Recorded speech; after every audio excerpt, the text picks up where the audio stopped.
This video chart presentation of DRRX Corp. It's a NASDAQ listed stock trading ticker DRRX.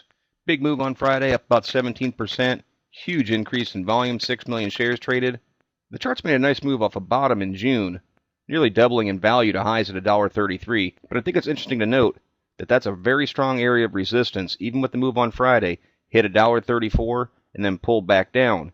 So I'm going to keep an eye on this chart going forward this week to see if it can break through that resistance point and continue to try and make up ground and fill this gap back up near $1.55.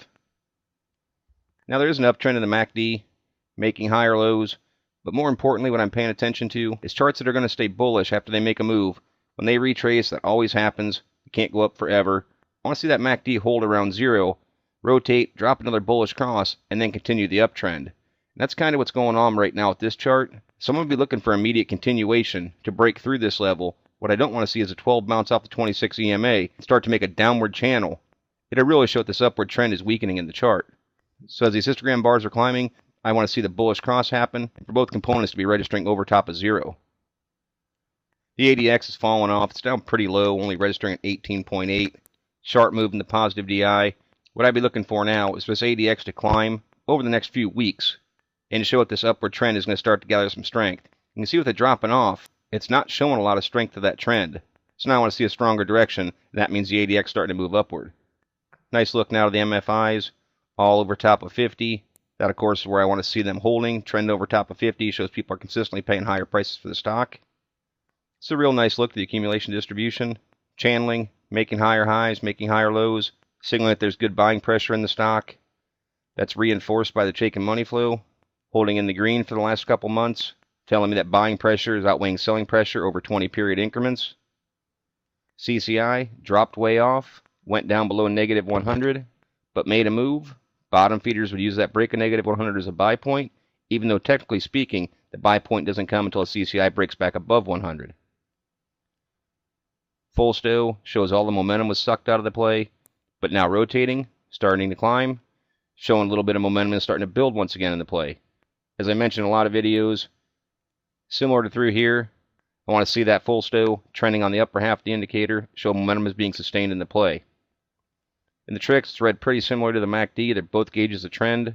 I'm looking for it to hold over top of 0, and even with the retrace, show that the trend is still bullish. RSIs, with that sort of volume and that sort of price movement, RSIs are going to make a sharp move. They indeed did. Now I want to see them hold above that 50 mark.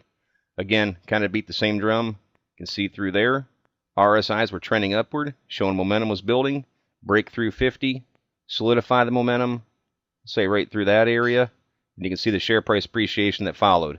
So that's why it's always important for me to see the RSI, as well as other indicators, hold the upper half of the indicator to show that there's bullishness in the chart. Now what I'd look for support, obviously is a bottom support right down here around $1 at these old lows, but I'd also come into here a little bit, right around $1.18. That was an area of resistance. Stock finally pushed through it, and while it's not a super strong area of support, I still want to see this continue to hold a good portion of these gains. So that $1.18 mark would be pretty important to me. It does pick up a little bit more down here at $1.10. Happens to be the 200-day moving average as well. That would be an absolute bottom for me if this pulls back. I'd be much more skeptical about the uptrend happening if it concedes these gains and falls all the way back down to $1.